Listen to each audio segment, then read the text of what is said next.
Nation news India channel में आपका हार्दिक स्वागत है। आज हम भारत की राजधानी दिल्ली के अंदर बात कर रहे हैं कर्नल जैल सिंह स्टेडियम जो रेलवे का है, और आप देख रहे हैं कि यहाँ पर जो प्रोग्राम चल रहा है, जो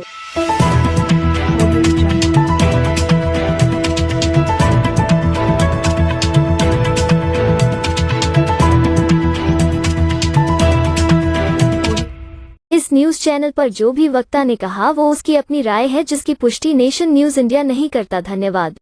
जो AIRF का आज 1.25 साल बीत चुके हैं और इसमें बड़े पैमाने पे आज भीड़ इकट्ठी हुई है, रेलवे कर्मचारी इकट्ठे हुए हैं। और आज बड़ी खुशी की बात है, एक टिकट का भी विमोचन माननीय जो रेल मंत्री हैं वैष्णो जी ने किया है। और हमारे बीच में हैं सोनिया हसीजा जी बड़ी खुश नज़र आ रही हैं, जैसे कि आज आपको बहुत बड़ा ऐसा कुछ लग गया है। बिल्कुल, आज हमारे संगठन के जब 100 साल पूरे हो रहे हैं तो ये हमारे लिए बड़ा गौरव की बात है।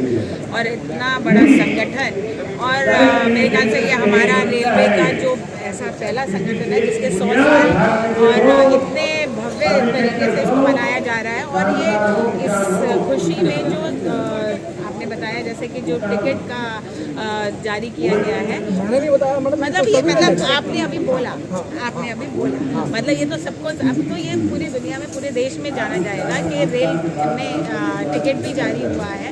तो ये हमारे संगठन की, आप सोच सकते हैं कि क्या उसकी पहचान है कि पहली बार किसी संगठन, हमारे संगठन के लिए जो टिकट जारी हुआ है। तो इसमें मेरे ख्याल से हमारा पूरा एक यहाँ जो बैठे हैं सब इस स्टेडियम में, कर्नल सिंह स्टेडियम में, तो एक हमारा कॉमरेड, हमारा साथी ऑफकोर्स बहुत ही गर्व फील कर रहा है और खुश है इसके लिए। तो मैडम क्या लगता है कि जो आज टिकट जारी हो गया है, जो आपके मुद्दे थे, क्या OPS वाले मुद्दे वो यहीं सीमित रह जाएंगे या OPS की लड़ाई कंटिन्यू चलती रहेगी?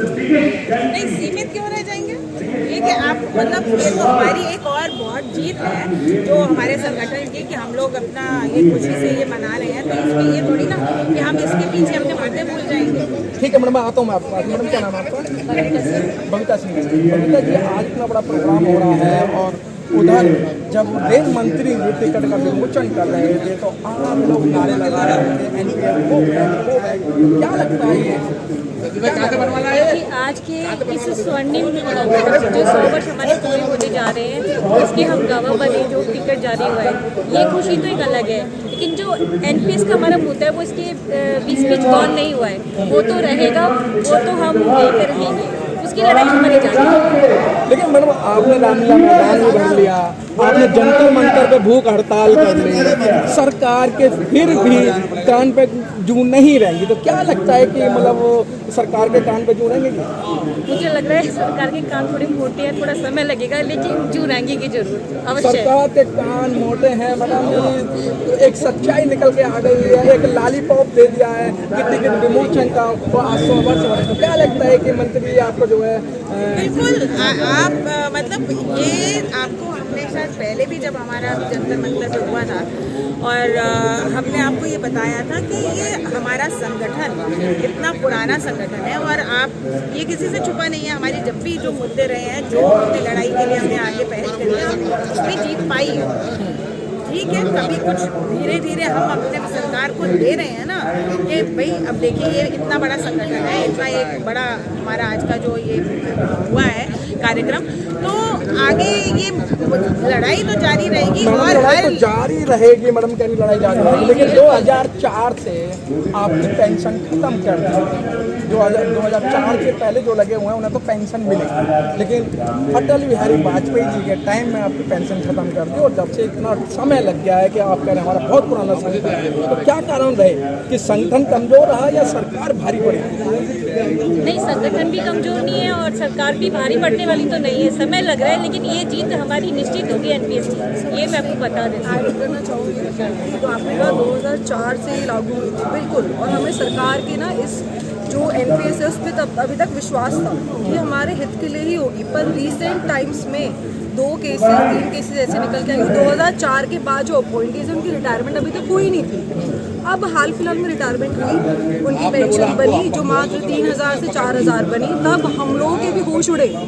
हम लोग सोच रहे थे एनपीएस हमारे भले के लिए है, बट प्रैक्टिकली जब अब एक केस या 2 केस सामने आए, ओनली देन हमें लगा कि हम गलत चीज़ पे सपोर्ट कर रहे थे। मैडम क्या नाम है आपका? गरिमा अग्रवाल। गरिमा अग्रवाल जी, ये जितने हैं हो सकता है कि ये सब पेंशन के दायरे में हैं, लेकिन एनपीएस का जो मैटर है, जो आपने भी बताया कि जो युवा है, जो युवा कर्मचारी है, जो लगे हैं, आपकी लड़ाई ये बुजुर्ग को लड़ रहे हैं, ये आपके सामने गुजर गई है, लेकिन युवा दिखाई नहीं दे रहा है। ये युवा ही है सर, आपके सामने देखिए, आप आगे अपना कैमरा लेके आगे जाइए। युवा के बगैर तो खड़े नहीं युवा है। अभी जब वो बोल रहे थे तब युवा ही थे। आप कितने पीछे मुड़ जो के देखिए, युवा मिलेंगे आप सारे युवा। देख नहीं रहे ना जिस तरीके से, क्योंकि अरे मैडम, अरे रुको मैडम, देख नहीं रहे हैं कि हमारे बीच में आज एक्चुअली में आपको इसलिए समझ नहीं आ रहा कि क्योंकि सब लाल में है।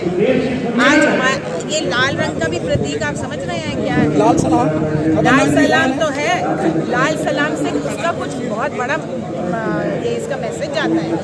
आप लाल क्या होता है? खून। आप नहीं, आप ये जानिए कि आज जब आप सब किसी से प्यार करते हैं तो आप क्या कहते हैं, मैं अपने लिए अपने जान भी दे दूंगा, तो ये लाल का संकेत है कि हम अपने संगठन के लिए जान भी दे देंगे।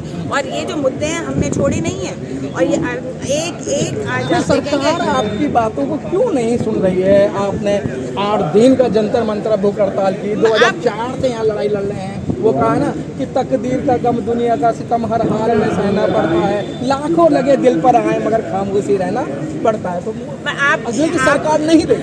आप मीडिया के हैं, आप इतनी अच्छी कविता बोल सकते हैं जो हम कविता के फॉर्म में नहीं बोल सकते, हम तो सिंपल भाषा में। देखिए मैडम, क्या लगता है कि मोदी जी आपको ये मतलब ओल्ड पेंशन देंगे, पुरानी पेंशन देंगे? देखो, मोदी जी को अगर देनी थी तो अब तक दे दी होती। ये तो वही वाली बात है ना, हमें अभी अपना लहू बहाना पड़ेगा। और जहाँ तक आप कह रही है ना कि युवा नहीं दिख रहा, तो देखिए जब आपकी मेरी बात हो रही थी तो ये हमारी गरिमा युवा है ना, इनके तो बहुत जोश मैडम, है, आप एकदम हो सकता है कि आगे इनको आए ना। बहका के ले आए हो। नहीं। आजकल का युवा आपको लगता है जिसको भूख लगती है ना, वो बच्चा खुद दौड़ के आता है। उसको बहकाए थोड़ी जगह बेटा आओ खाना खाओ, उसको भूख लगेगी वो आएगा, वो रोएगा, वो रोता है। सरकार आपको पेंशन नहीं देने वाली है। आपने अपने आप ही मान लिया, ठान लिया ये। लेकिन मैडम आज मैडम किसानों का आंदोलन चल रहा है, फिर उसके बाद में ईवीएम का भी आंदोलन चल रहा है। जिसका मर्जी चल रहा हो, लेकिन मोदी जी ने जिन चीज़ों को अगर ध्यान में रख लिया, नोटबंदी हुई, आपने खूब स्ट्राइक की, रोडों पे आए हैं, जीएसटी का भी मुद्दा चला, 3 तलाक का भी चला, लेकिन मोदी जी पीछे नहीं हटे, उनकी सरकार पीछे नहीं हटी। तो ओपीएस आपको कैसे दे सकते हैं? आप नहीं मैडम, मेरा नहीं, ये क्वेश्चन जिसका भी हो, मगर आप मीडिया के, आप सरकार के होंगे तो आप तो सिर्फ सरकार की बात रखेंगे। हम जानते हैं अपने संगठन को कि हमने जो मुद्दा लिया हाथ में, हम जीत के रहे हैं और इस मुद्दे को भी हम पाके रहेंगे। आप एक समय आएगा जब आप तब भी वापस आएंगे ना लौट के हमारा इंटरव्यू लेने, कि आज जब हमारा ओपीएस वापस आएगा तब आप आएंगे, तब तो आप मुँह नहीं छुपाएंगे ना कि अब इनकी जीत हो गई। इसी तरह आप भी इंतजार करें, हम अपनी लड़ाई जारी जिस तरीके से जो AIRF का जो मुद्दा है या ARF का जो संगठन है, किसी समय पर अगर शिव गोपाल मिश्रा जी ने अगर एक चौराहे पे आके खड़े होकर कह दिया चक्का जाम होगा, तो सरकार की चूल्हे हिल जाती थी। लेकिन सरकार एक कानों पे अब जू नहीं रहेगी। नहीं, तो अभी चक्का जाम का आह्वान किया नहीं है ना, जिस दिन होगा उस दिन हो जाएगी सरकार। चक्का जाम करने वालों में से नहीं है सर। रेलवे ने हमेशा अपना काम किया क्योंकि रेलवे भारत को जोड़ती है। हम अपनी चीज वापस भी लेंगे और हम दुनिया के लोगों के साथ बुरा भी नहीं करना चाहेंगे। आप इसको नेगेटिव मत पुट रहिए। और जब एक सरकार से बहुत बड़ी चीज लेनी है ना, उसका संघर्ष उतना ही बड़ा होगा, उतना ही टाइम लगेगा। आप ये मत बोलिए जून ही नहीं, ये बड़ी चीज बिल्कुल आपका पैसा और आपको पता ही लग रहा। मैडम जब एक मिनट, आपको मैं ये रोक रही हूँ कि आप पहले अभी बात कर रहे थे युवा की, अब आप पीछे कैमरा घुमाएंगे तो देखेंगे वहाँ सब युवा ही दिखेगा। तो युवा साथी ऐसा नहीं है कि यहाँ युवा शक्ति जिंदाबाद, जिंदाबाद, जिंदाबाद, युवा शक्ति जिंदाबाद। तो क्या लगता है कि मैडम के आपको एक उम्मीद है कि सरकार अब जाने या आने वाली है, मात्र 1 महीना रह गया है, हो सकता है कि एक आध दिन में क्या है सरकार या मोदी जी आपकी कुछ मन की बात कहेंगे आपसे? हम तो चाहते हैं मोदी जी हमारी लागू करें और मोदी जी सरकार दोबारा। क्या लगता है मैडम, मन की बात आपको अच्छी लगेगी? मन की बात तो दीजिए। और वो तो आए दिन बोलते रहते हैं मन की बातें। नहीं, मन की बात मतलब हमारे मन की बात, और हमारे को जब विश्वास है तो हम अपने क्या विश्वास रखते हैं कि हमारे मन की बात आएगी और निश्चित आएगी। चुनाव का मात्र 1 महीना रह गया मैडम, अब 15 दिन बाद आपको आचार संहिता लगने वाली है। एक दिन क्या, कुछ घंटे में जब पलट जाता है, क्या क्या हो जाता है, कहते हैं ना क्या हो जाता है, मिनटों में भी क्या हो जाता है, पल में दुनिया बदल जाती है। दुनिया बदलती है मैडम, लेकिन सरकार बदलने वाली नहीं है। आपको ओपीएस नहीं मिल रहा है। ये तो आप कह रहे नहीं मिल रहा है, जी। मिलेगा, बिल्कुल मिलेगा, हमें पूरा विश्वास है। ओपीएस लेके 15 दिन आगे मैडम चुनाव में, 15 दिन तो बहुत होते हैं। एक पल में विचार बदल जाते हैं, एक पल में सरकार बदल जाती है। जी अभी हमारी बच्ची भी कुछ शेयर करना चाहती थी, क्या करें? मैं यही कह रही थी, आप ये मत बोलिए कि मोदी जी के मन की बात, हमें उन पे विश्वास हो ना हो, हमें हमारे संगठन पे विश्वास है। उनका विश्वास है। बिल्कुल, कि हमें पूरी उम्मीद है कि इतना यूथ जिनके साथ ये सब हो रहा है वो जायज़ नहीं है। और अच्छा मैडम एक जैसे आप बोनस ही ले लीजिए, पेंशन ले लीजिए, ग्रेजुटी ले लीजिए, आखिर कहीं ना कहीं एनपीएस में मिलना नहीं था, सीजी अपॉइंटमेंट एनपीएस के अंतर्गत नहीं मिलना था, बट कहीं ना कहीं ये हमारा संगठन एआईआरएफ एनआरएमयू की लड़ाई थी। उस लड़ाई और संघर्ष के बाद आज एनपीएस में रहते हुए भी जो भी जितने डेथ केस होते हैं उनकी विडोज को सीजी ग्राउंड में जॉब भी मिलती है, ग्रेजुटी भी मिलती है, और न्यू पेंशन के अंतर्गत उन्हें पुरानी पेंशन में एग्जम्प्ट करते हुए पेंशन का अधिकार भी मिलता है। तो कहीं ना कहीं संघर्ष, देखिए एक बच्चा जब जन्म लेता है, जन्म से लेकर उसकी मृत्यु तक हर व्यक्ति संघर्ष करता है। मैडम आप लोग ये कहते हैं कि जब सीधी उंगली से घी नहीं निकलता तो टेढ़ी करेंगे, वो टेढ़ी कब होगी? ये समय बताएगा, समय बताएगा, समय बताएगा। समय निकल गया, कह दिया समय निकल गया। जब तक देखिए बड़े बड़े लोग आते हैं और बड़े बड़े लोग चले जाते हैं। अभी मैम ने बताया ना कि धीरे धीरे उन्होंने एनपीएस में से क्या क्या लौटाना शुरू किया, 80% तो ले आए ना, काफी कुछ तो देना शुरू किया ना, एक एक करके पत्ते खुलते गई। तो अभी देखिए मैडम वो टॉफी दे दी जाती है, जैसे आज आपको एक तो बच्चे को पहले टॉफी देके खुश कर रहे हैं, तो धीरे धीरे अभी आप वेट करिए, चॉकलेट तक आएंगे। मैडम आप शोर मचाते हैं कि रेल प्राइवेट हो रही है, और जो रेल मंत्री जी कह रहे हैं आप चिंता ना करें, प्राइवेट नहीं हो रही है, और सारा कुछ आप देख ही रहे हैं कि जब प्राइवेट हाथों में जा रहा है। देख रहे हैं ना कितना झूठ चल रहा है, आपके सामने बोला ना।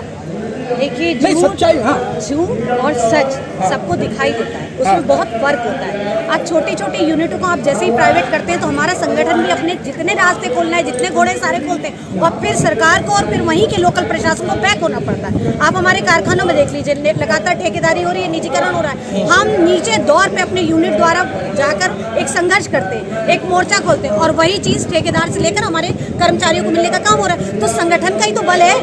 आज जो इतनी बड़ी भीड़ आप देख रही है संगठन की देन है, और आज कहीं ना कहीं जमीन रूट पर हर संगठन का एक एक कार्यकर्ता, एक एक कर्मचारी संगठन से जुड़कर अपना संघर्ष की लड़ाई लड़ रहा है। अच्छा चलते चलते मैडम लास्ट, क्या आप अगली बार इस स्टेडियम में आप मीटिंग कर पाएंगे? क्यों नहीं कर पाएंगे? नहीं, आपने ये क्वेश्चन क्यों किया? आपको पता है ना अभी आपके महामंत्री जी और के महामंत्री जी की अभी बोर्ड के साथ बैठक हुई थी, और ये जितने जगह हैं आपकी, चाहे DRM ऑफिस है, चाहे रेलवे कॉलोनी है, सब ये प्राइवेट हाथों में जा रहा है। ये आपका स्टेडियम भी जा रहा है, और मंत्री जी कह रहे हैं कि प्राइवेट नहीं कर रहे हैं। जो हमारा है वो हमारा ही रहेगा। ये आपके महामंत्री ने बोला, मैंने नहीं बोला। महामंत्री ने ऐसा कुछ नहीं बोला कि प्राइवेट खत्म में जा रहा, कुछ सेक्टर वो ले रहे हैं, क्योंकि आरआरसी से रिक्रूटमेंट नहीं दे पा रहे हैं, तो इसीलिए वो अभी लेबर को ला के वो काम करा रहे हैं। आप कोई भी सुपरवाइजर करने में 5 लेबर दे दिया, ये वजह उन्होंने बताया था। ये नहीं कि DRM ऑफिस जा रहा है, ये प्राइवेटेशन कभी नहीं होने वाला है। चलिएगा, बहुत अच्छी बात। महिलाओं की उम्मीद है, कर्मचारियों की उम्मीद है कि ओपीएस इनको वापस मिलेगा, क्योंकि इस समय जो ये ओपीएस का मामला है एक बुढ़ापे की लाठी है कि अगर जब बुढ़ापा आता है, घर में जाते हैं, तो अगर नाती पोते होते, जब तक दादी पैसे नहीं देती है तो बच्चे भी पानी लाके नहीं देते हैं। वही एक बुढ़ापे की लाठी है। ओपीएस को बहाल करना होगा सरकार को।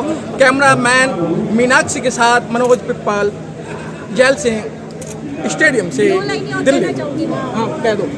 लहरों को शांत देखकर ये ना समझना कि समंदर में रवानगी नहीं है। बाप रे बाप। लहरों को शांत देखकर ये ना समझना कि समंदर में रवानगी नहीं है। जब भी उठेंगे तूफान बन के उठेंगे, अभी उठने की ठानी नहीं है। भैया बहुत अच्छे बात। NRA म्यूजिक जिंदाबाद।